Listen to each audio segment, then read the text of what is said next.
Hello and welcome to Anatomy of Marriage. I'm your host, Melanie Studley. What's up, guys? My name is Seth Studley. I'm a licensed marriage and family therapist. Today, we are talking about My Husband Teases Me, and I don't like it. Let's dive in. It's a good topic. All right.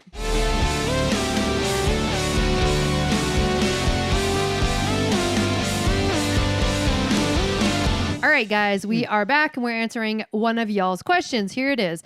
Help. My husband teases me constantly in front of our kids, and I hate it.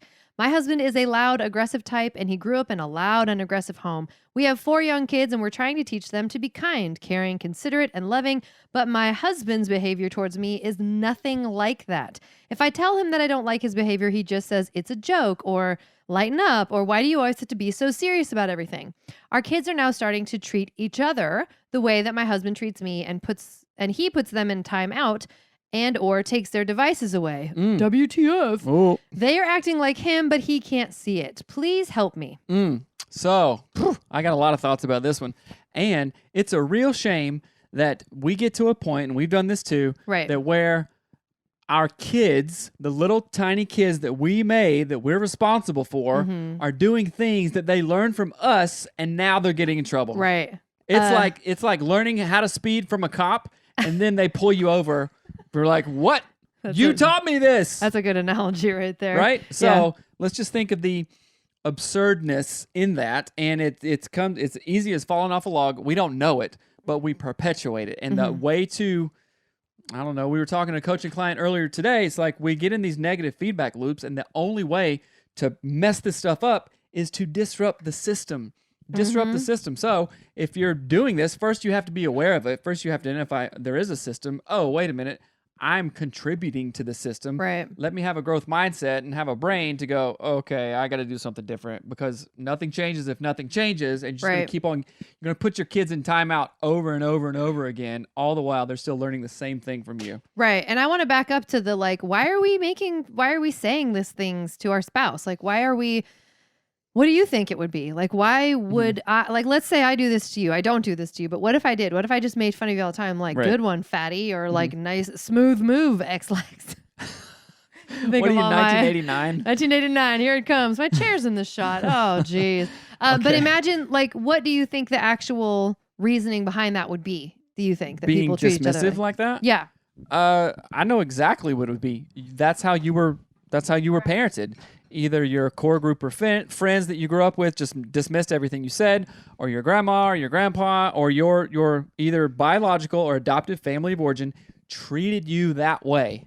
Right. They dismissed your feelings. Oh, what? That's no big deal. That's just so, I hate that, because that's something I struggle with personally, because I grew up that way. And I'm like, well, what the hell do I even think when every thought of mine was dismissed or seemed less than, or like, what? You're crazy. Don't think that. And it is such a form of, let's see.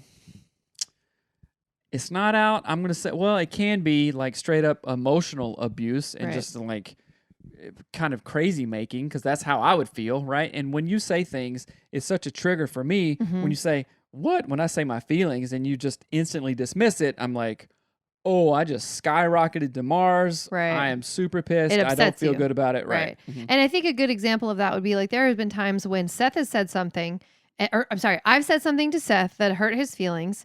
It's not typically me teasing you. I don't feel like I do that a lot. But so I'll say something that hurts your feelings. Then you let me know that it hurt your feelings, which takes courage, right? And then I make it about me. I go, you turn it around. It wasn't, I didn't mean anything by it, or lighten up. Why are you always so whatever? I make it about, all of a sudden it's about how I perceive his behavior or what I meant by it, when really, and this was something that actually, I remember you saying it to me one time after years of we had fought forever, and you were like, you hurt my feelings. Right. Freaking apologize. Why won't you just say, I am sorry, instead of, wouldn't mean it, or just lighten up, just chill out. So really, it might be a reflection of, well, not might, it is a reflection of,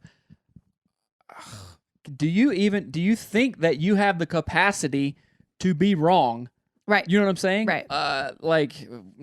This comes up in my mind. Sometimes we think, oh, if I can just make them understand what I meant by that, The time I told you that you should be ashamed that you were eating like a horse, right? No, that's not how you said it, but should we share the story? Maybe, but I know the restaurant we were, what was it? The Spaghetti Factory? Cheesecake Factory. Cheesecake Factory. And I said just a redonkulous thing. He asked me this. Right.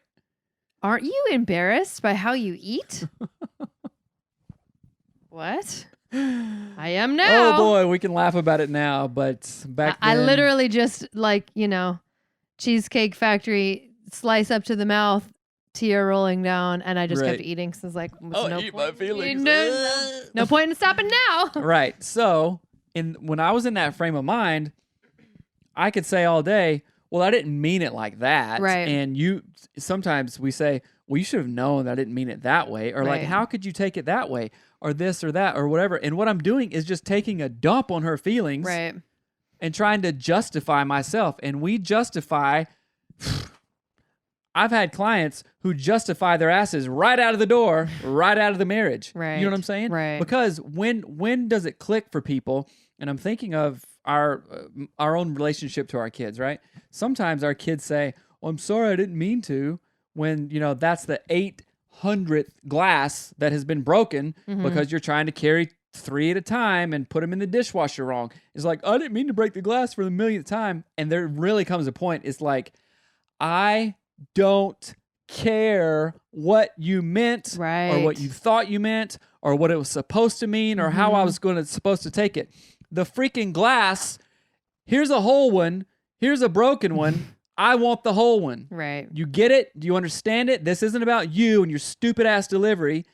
This is about my feelings here. So when do we get that? And I think in our marriage, when we finally did get that, it was like, oh, right. Oh, that she is a real person. Right. She is a woman, a young woman at that. When I said that stupid idiot comment, what did I think was going to happen? Right. Oh, well, Melanie, because like, I remember it. Because like when you scrape your teeth on the fork, it's like this. And what do I actually, men, wives, what do we actually think is going to happen? We were on a podcast yesterday that makes me think of this. Hey, when you scrape your teeth on the thing, it's like loud and kind of embarrassing. She's like, you're right. I shouldn't scrape my teeth on the thing. You're so right. Thank you for it. You're full of wisdom. I know. Thank you so much. Or we were doing a podcast with Dustin Nickerson yesterday, the comedian. And one of the lines was like, I saw a meme about, hey, in a fight, I told my wife to just calm down and relax. And guess what? She did. She said, you know what, Seth? You're right. I will calm down and relax. You're so smart. Right. No, that never happens. But we think if we just justify it and if I can explain away, it's like going to a bank. No, it's like racking up credit card debt. And I hit the max of $25K on my credit card. And the bank is like, okay, it's time to pay. And I give them, well, I can't pay. And so if you know my situation, then you'll understand and you'll give me leniency. Right. Like, no, you haven't paid a single payment. You owe $25K and it's 6 months behind. Where is the money? Right. You know what I'm saying? Yeah. So when does the rubber hit the road with conversations like this? Right. I don't know what else to say. We finally, I don't know, like, oh, wait a minute. My independence, my need of whatever I'm searching for doesn't matter of what, I don't know. I just confused myself. Now I'm all lit up. I know you're really mad, but it's good. I think this is all really, no, it's good. And you don't need to justify it. I can speak to that because I was a pro at it. And so was Melanie. Right. And a lot of things changed in our marriage. And that was one of the big ones that just set the course differently. It's right. like, okay, we're on the right track now because all that stupid stuff we were thinking and trying to justify and like, blah, blah. Yeah, I think it's really interesting if we thought of speaking to somebody else the way we speak to our partner sometimes, how we would be like, I would never, like, imagine talking to a 5-year-old that's not yours, like a kid that isn't your kid and being like, good one, dumb crap. Like you would never do that, but people do that to their spouses.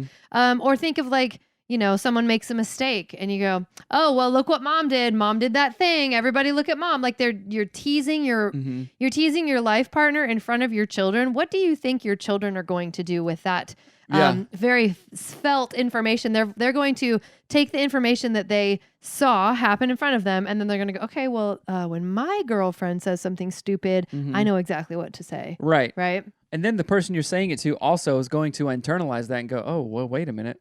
I'm kind of feeling gaslit here or whatever. Like, am I really that way? And, right. Or internalize it and say, oh, man, I am stupid or I am negative or whatever. Right. And then, of course, it's not going to bring you closer together. And like humans, we do this weird thing of making really stupid choices and thinking it'll somehow end up well. Well, yeah, but also like, hey, if I point out this really terrible thing that they're doing to them enough, they're going to be like, oh, okay, I get it. I hear what you're saying. No, and it just doesn't, oh my gosh, it doesn't work like that, right? And so if that comes from some family of origin injury or whatever, or it's just like, well, we've always done it this way, but clearly it's not working, then what are you going to do to change it rather than like holding on to the one thing you know, but the one thing you know is the stupidest thing ever and it doesn't work. When are you going to let it go or when are you going to keep on? Because that stuff doesn't work. And I've had so many, and this is sad actually, like in my history of work, I've worked with young men, 11, 12, 13-year-old teenagers, and their moms will be like, see, why did you stay up all night? I knew you were going to do that, and you're just going to do this. Yeah, why don't you go do that again? Why don't you go do it again and see where that gets you? And the kid is just like, oh my gosh. And then, of course, what does that build up? It builds resentment in the kid, and they say, I'll effing show you. I'm going to burn this place to the ground, and then you'll see that I'm serious kind of thing. It's like the same thing in relationships. It's like, no, it doesn't work this way. It doesn't work this way. Right. Yeah. I think it's interesting to think about it in a new way and a new light. Like, why are we teasing people? Why are we making fun of our spouse? And one of the suckiest things about that pattern is that sometimes we do it because we literally do not know how to be nice. I was that. I did that to you. I was sarcastic to you all the time. I was rude to you. I constantly pointed out your flaws. Why? Because I hated you? No. I love you and I married you, but I did not have the skill set or the language to be kind, considerate, caring, thoughtful, accommodating. I literally didn't know how to do it. And so if you're a person in a marriage and you are saying stupid things to your spouse and having to say, oh, I didn't mean it, or it wasn't really that big of a deal, or just get over it, or why are you always so mad? If you find yourself saying any sentences like that, you're guilty of this. Okay. You need to examine what your motives are. Do you want a good marriage? Yes or no? If the answer is yes, you have to stop doing this. Right. I don't care how much you like it. Tease your buddies, tease your siblings, tease somebody else. Don't tease your kids and don't tease your spouse. It is so incredibly damaging. Maybe okay. How about this? So if a husband is dismissing his wife in this way, like this question was, or if vice versa, if a lady was dismissing the husband, let's say this. Okay. Hey, Melanie, can we have sex? Why do you need sex for? What you don't need that. Why would you want that? Who wants that? Right. I mean, like everyone on the earth, basically. But you're consistently saying, well, I don't know. You're a perv. What? Why? You don't need that. Like, you think you do, but you don't. What's wrong with you, kind of thing. And it's just dismissed and dismissed and dismissed. I'd be like, okay, I'm going to have sex with someone else. Right. I mean, I wouldn't, but you know what I'm saying. Right. Or like the need. So that's like a lot of like higher drive men, sexual desire men. That is an example for you guys, right? But maybe a female, I don't know, version of that would be, hey, let's just connect. Let's do this. And I'd be like, well, what do you need connection for? Right. Why do you need like emotional stuff? That's weird. You know what's really weird is that the first example that you did was like, oh, that feels so weird. The second example is like, that's pretty normal, where men do that to women. But I like that how you highlighted it in that way. And I think it's just, I highlight things good. This is just an important conversation to be having because we get messages in the women's group. So if you're not a part of like the Anatomy of Marriage women's group, now everything is called the Studleys. So go to the Studley women's group. Rebrand. Go to the Studley rebrand. Reeve is our new production lady. But anyway, but have these discussions, have these conversations with your spouse, because we hear people talking about this all the time. This is not an uncommon occurrence. Women are constantly saying, I don't know what to do. Like, my husband treats me like garbage, and he does it in front of our kids. Then our kids do it to each other, and then he gets them in trouble. And they can, Right. Here's the thing, you guys, kids grow up. They don't stay 7 forever. They don't stay 9 forever. They become teenagers. They become teenagers, and they point out your, what is the word? Like, your hypocrisy. Oh, they do it before they're teenagers. Right. Our kids are like, well, Dad, you did that. I'm like, our right. son Tough is like the most hypocrisy magnet ever. And if he sees like that much of it, he's like, what? You did that, but you said this. And you're like, ah! Maybe he has the highest level of integrity right. of anyone that's ever lived. Right. He's But Dad, living. you said this, but this. What? I know, I'm right? like, That's not genuine, You're exactly father. right. Right. But seriously, again, I'm going to say it's really hard if you're the person who does this to hear that you're a jerk. Stop doing this. Mhm. It's really hard. And if your wife has been telling you that hurts my feelings, please trust her. Mhm. It hurts her feelings. Knock it off. If it's the same thing, if your if the wife is doing this to the husband and he said, please don't do that, stop doing that, right? Let me say something. So I saw a quote like yesterday or 2 days ago, and it talked about how, and it was in the parenting realm, every behavior, every negative behavior, usually 99.99% means something else. Like it's a cry for attention or whatever. And first thing you're going to go, what? My kid threw his milk across the floor? You think I'm not going to reward that. No, it's not saying that. It's a bigger picture. Like, wait a minute. The kid is not getting something that they want. And if any of us think this, and we all have 100%, Melanie's behavior of something, what she was saying, what she's hurt feelings about, what she's irritated about, it actually means something. And I can be the type of husband that goes, your feelings don't matter. You're means crazy. You're a bee. Why don't you just chill and go with the flow? You know? I mean, of course, there are people that abuse that, and that's the only way that they know how to get attention, which is another maladaptive reaction that we can get into another time. But come on, wake up. Like, if I can see Melanie's whatever it is, not as an attack, not as great, I'm an idiot again, let's chalk up one more thing that Seth doesn't do or he sucks at, as an actual something, and go, oh, okay, hold on. Let me do what I got to do to center myself. Yoga, meditation, working out, shooting gun, who knows what, right?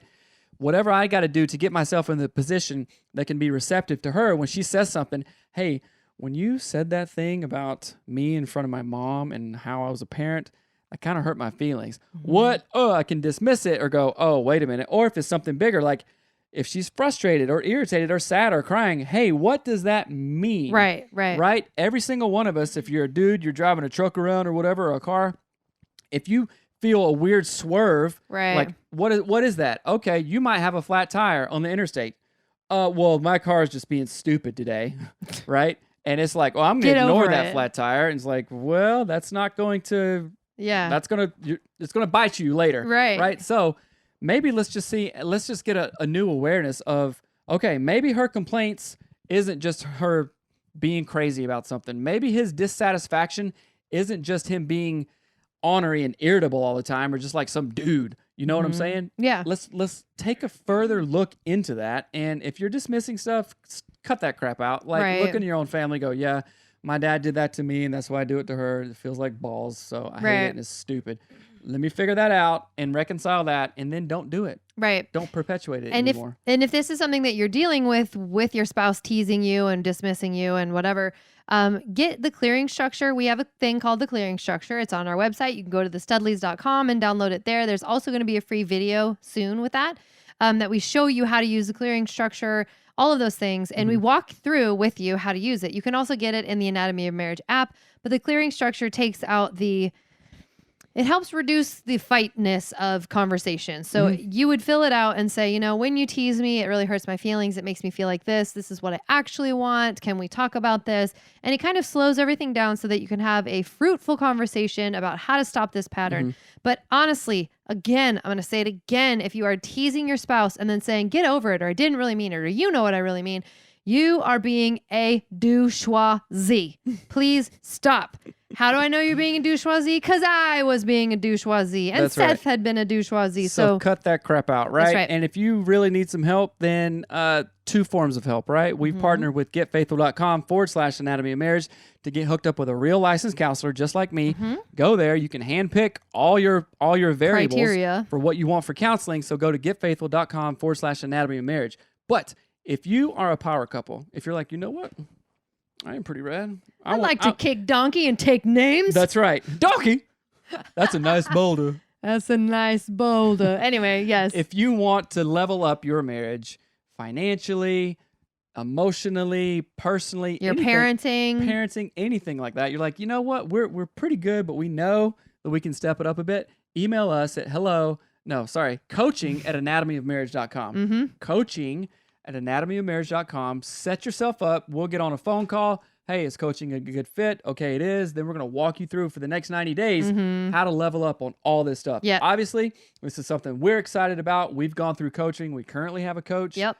And it's a game changer, y'all. Yeah. It is absolutely a game changer. And you can talk to the past couple clients that we've had, like, yeah, we were here. Now we're here. Yeah. It's awesome. So coaching@anatomyofmarriage.com. We'll get on the phone and set it up. All right. We love you guys. And we hope that this conversation was helpful. If it was, we want you to subscribe to the channel, send a review, do whatever you're supposed to do. And also share this show with your friends. Comment on the show. Leave us something. Do whatever the crap you're supposed to do because that helps people find our show. That's right. And if you've got a question for our show, you can send it into hello@anatomyofmarriage.com and get it answered here. So All we right, love guys. you. Love you. All right. Bye.